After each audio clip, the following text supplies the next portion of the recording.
गंगा एक नदी मात्र नहीं है, एक सुंदर नदी तो है ही है, एक चलयमान बहता हुआ एक तीर्थ है, एक मंदिर है जो सतत प्रवाहित है। हर धर्मों के अपने तीर्थ बनाने के गुह्य नियम हैं, एसोटेरिक रूल हैं। जैसे हिंदू धर्म से भी पुराना धर्म जैन धर्म है।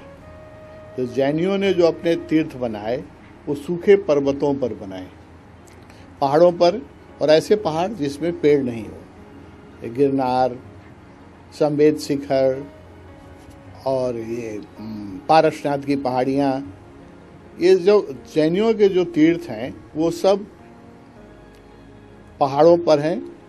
और एक पारसनाथ की पहाड़ी पर 24 तीर्थंकर में 22 तीर्थंकर ने जाके वहां शरीर छोड़ा, इसलिए कि उस पहाड़ को पूरा चार्ज करना था। तो हजारों वर्ष तक वहां वाइब्रेशन रहे, लोग वहां पहुंचकर उन बुद्ध पुरुषों से संपर्क कर सकें जो वहां शरीर छोड़े।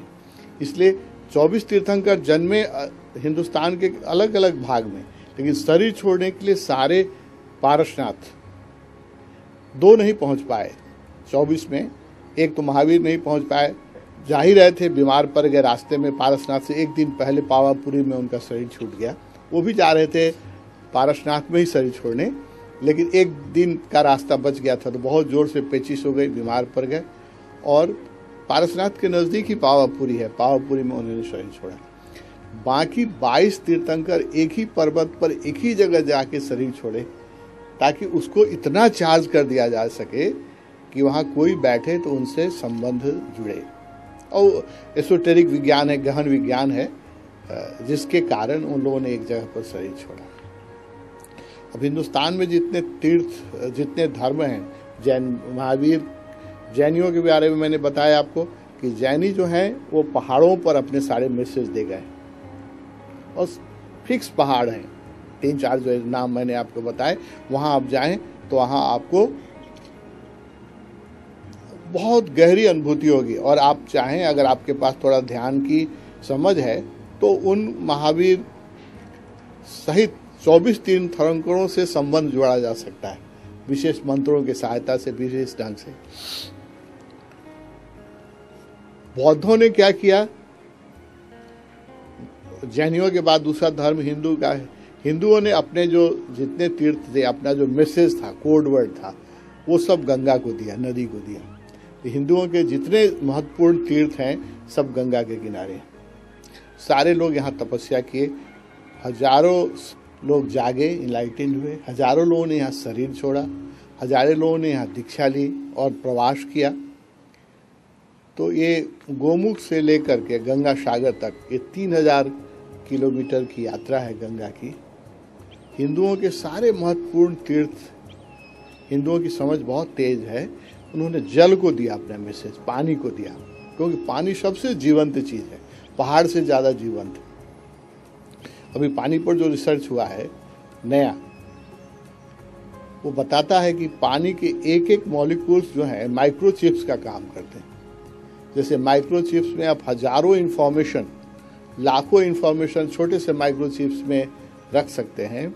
अभी पानी पर जो रिसर्च हुआ है वो तो बताता है कि पानी के एक मॉलिक्यूल में करोड़ों इंफॉर्मेशन डाले जा सकते हैं, और वो हजारों वर्ष तक सुरक्षित रहेगा, नष्ट नहीं होगा। ये तो अभी साइंस, अभी रूस हम लोग गए तो वहाँ इस पर कुछ हम लोगों ने रिसर्च की फिल्म वगैरह देखी, तो पता चला कि गंगा के बारे में जो हमारे ऋषियों ने खोज की है, अब वैज्ञानिक ढंग से भी प्रूफ हो रहा है।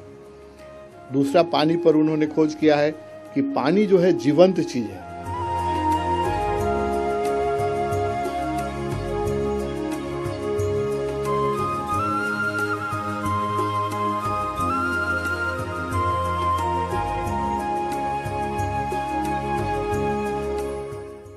ये जिंदा है, ये मैटर सिर्फ लिक्विड नहीं है, it is a living being.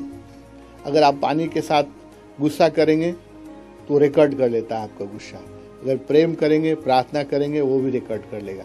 जब अगली बार आप आएंगे उसके पास, आपने क्रोध किया है, आपको क्रोध लौटाएगा और करोड़ों साल तक वो सुरक्षित रखेगा। आपने प्रार्थना की है तो आपको प्रार्थना लौटाएगा। तो इसके मॉलिक्यूल्स जो हैं उनकी मेमोरीज इतनी गहन है कि लाखों इंफॉर्मेशन एक बूंद में स्टोर्ड हो जाता है और लाखों साल तक स्टोर रहता है। ये तो अभी 21वीं शताब्दी में आगे विज्ञान ने इसको खोजा है, लेकिन हमारे ऋषियों ने इसका कुछ अंतर विज्ञान जान लिया था। इसलिए हिंदुओं ने सारे तीर्थ पानी के किनारे बनाए। नदियों, अधिकांश तीर्थ तो गंगा किनारे या गंगा की जो नदियां हैं, जमुना है या गंडक है या ब्रह्मपुत्र है, गंगा की ही जो ट्रिब्यूटरीज हैं उसके किनारे बनाए। गंगा की सिस्टर अलकनंदा है, मंदाकिनी है, वो गंगा की सिस्टर रिवर्स है, तो उसके सारे तीर्थ बने गंगा के किनारे। अधिकांश जहाँ नदी नहीं मिली वहाँ समुद्र के किनारे हिंदुओं ने तीर्थ बनाया। जैसे पुरी है, कोणार्क है, द्वारिका है, समुद्र वो भी पानी है। जहाँ कुछ भी नहीं मिला, पानी भी नहीं मिला, नदी नहीं मिली, समुद्र भी नहीं मिला, वहाँ हिंदुओं ने तालाब खोदे और तालाब में पानी रख के उसके नजदीक मन तीर्थ बनाए। जैसे आप जनकपुर जाएं तो गंगा सागर है, धनुषा सागर है, या कुरुक्षेत्र में जाएं तो वहाँ है, या आप हिंदुओं के जितने भी तीर्थ हैं, अगर तालाब, अगर नदी नहीं मिला, नाला नहीं मिला, समुद्र नहीं मिला, तो उन्होंने बड़े गहरे तालाब खोद के वहाँ पानी रख के उसके सामने बनाया। क्योंकि पानी जो है स्टोर कर लेता है, चीज़ों को स्टोर करता है और रिस्पॉन्स करता है और सुरक्षित रखता है, हजारों साल तक नष्ट नहीं होता है। इसकी जो मेमोरी इतनी अच्छी है कि नष्ट ही नहीं होती है। अभी वैज्ञानिक रूप से प्रूफ हो गया है ये। अभी पानी पर जो बहुत रिसर्च हुआ है, अभी रूस में इस पर बहुत काम हुआ है। हम लोगों ने एक फिल्म देखी, रूस गए थे तो एक फिल्म देखी, उसमें था कि एक बार ऐसा हुआ कि पानी, कुछ KGB के लोग वहाँ, जब कुछ साल पहले की घटना है, एक रात कोई षड्यंत्र कर रहे थे, कुछ लोगों को मारना था, तो रात भर KGB के बहुत सारे महत्वपूर्ण डायरेक्टर बैठ के एक कमरे में प्लानिंग कर रहे थे और सबके सामने पानी की बोतल रखी थी कि प्यास लगी तो पानी पिएंगे, और सारी योजना जो थी हत्या की हो रही थी, कैसे हत्या करनी है, क्या करनी है, सारा प्लानिंग जो हत्या का था। और वो लोग सब पानी पीते थे, जब प्यास लगती थी पानी पीते थे, और रात भर प्लानिंग चलती रही। किसी बहुत बड़े व्यक्ति को ही हत्या करनी थी, तो बहुत रात भर प्लानिंग चलती रही और रात भर लोग पानी पीते रहे। सुबह 30 अफसर थे, 30 के 30 ही बीमार पड़ गए, 30 बीमार पड़ गए। अभी उस पर जो खोज हुआ तो पता चला कि वो पानी जो था वो जहरीला हो गया था, क्योंकि रात भर हत्या, हिंसा, मार काट की जो बात होती रही, वो सारी मेमोरी जो है पानी स्टोर कर लिया। वो पानी जो पिएगा वो बीमार पड़ जाएगा। तो अभी पानी पर बहुत रिसर्च हुआ है, रूस में बहुत काम हुआ और जगह भी काम हो रहा है। जापान में साइंटिस्ट हैं, बहुत काम कर रहे हैं पानी पर।